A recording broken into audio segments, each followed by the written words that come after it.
What's up, my friends, boys and girls, children of all ages, small dogs, little birds, big cows? How are you guys doing today, man? It's thundering outside. Oh, goodness. Anyway, guys, I hope you're having a great day today. Thanks for stopping in and talking with me for just a little while about some movies. Today, guys, we are going to be talking about a movie that I've actually been looking forward to for a little while. It's from 2024, directed by Ashana N. Shyamalan. That would be the daughter of M. Night. And it's called The Watchers. All right, guys. Now, it's not streaming anywhere yet. I'm sure it'll probably will be here in the next couple of weeks or months. I rented it because, again, it was on the cheap.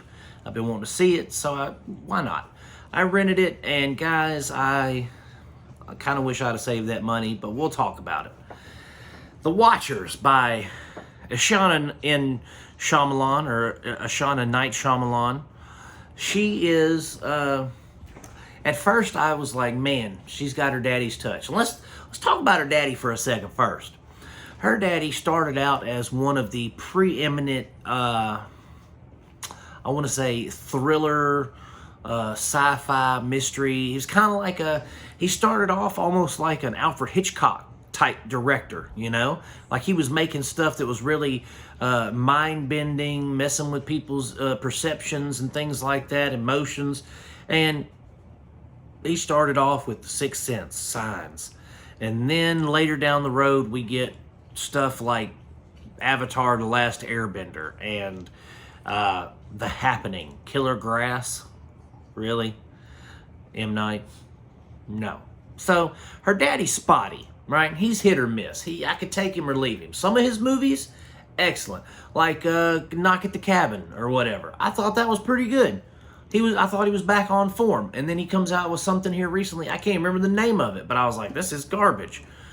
So, I mean, he's got a new movie out, Trap, or whatever, with Josh Hartnett. I kind of want to see it, but I don't have any faith that it's going to be a good film.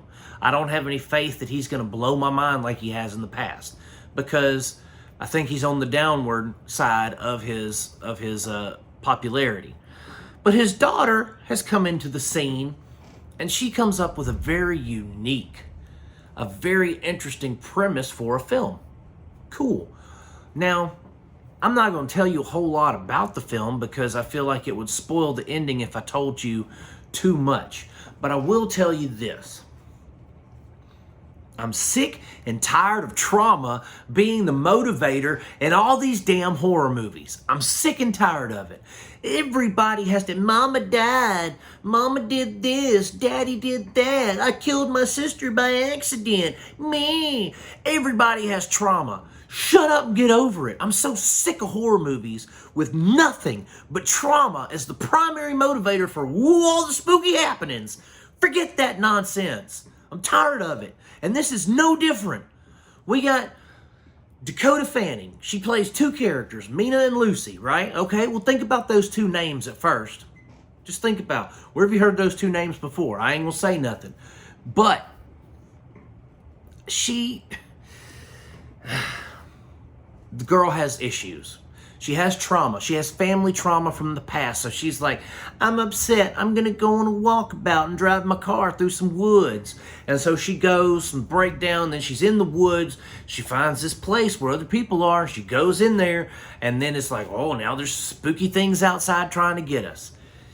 That is the lamest excuse to just start a film. I mean, it really is. It's really a really lame, like, why do all these characters have to have trauma, and then in some way it's like this horrendous encounter that they have brings them out of their trauma? I think it would give them more trauma. But that's just me. What do I know, right? Who am I? So we get Dakota Fanning. This is probably one of her weakest roles. There was really she had no range. It felt like she was just in a wet sack, just blah, blah, blah, just mouth vomit. It was terrible. Then we get our big reveal, and I wanted to turn the movie off. I really did, because it leads you to believe one thing in the film. And, you know, it's one thing to misdirect your audience, to tell your audience, hey, this is what's happening, but then switch it on them. But if you switch it on them, you got to make sure it's better than what they think is happening, right? There's things in here, the names Mina and Lucy, the things in the woods, the things in just it's hearkening to an ancient mythology that we all know and love. It's hearkening to a gothic horror tale that we all know. And then she flips the script in the third act, and I literally yelled WTF at my TV, and I just kind of tuned out because it's ridiculous, and I don't know. I just didn't like the movie, guys. Let's just be frank about it. I thought that everything about it, and up until that third act, was solid. Because I was like, I see where you're taking me, and I'm walking down this path with you, Ishana, so don't piss in my cornflakes. But what does she do? She just pours a gallon of it right over the top of them and says, eat up, boyo, because this is what you're getting. And I hated it. Thought it was stupid. And I really, really wanted to like it. The writing was solid. The writing made it eerie and creepy, the things that they were saying to one another, the other characters. The directing made it appropriately creepy. We get, good ambiance, dark forest, compelling score, eerie score. We get, actors that are acting like they're scared and curious. I mean, we get all these things that are lining up so well in the first two acts. And then she just drops a steaming pile right in the center with the big reveal of what these things are. And I was super disappointed because it wasn't what I was expecting. And I guess when you subvert expectation, that can happen. But again, she was leading us down one path, flipped the script, and crapped on us. So that's it for The Watchers. The Watchers are going to get 2 stars just because the first 2 acts were good. 2 out of 5 stars. I wouldn't recommend renting it or watching it, really. But at the same time, I also recommend that you watch it because you will see that the hack runs in the family. This whatever style of film that Shyamalans are making ain't working for them. They need to stop. He needs to retire, I think. And she needs to focus on not making what her daddy makes. She needs to make her own stuff. Stop doing creepy things. Make your own stuff, sweetie, because this ain't it for you. Anyway, guys, that's it for The Watchers. Thank y'all so much for stopping by. By all means, like and subscribe if you like my videos.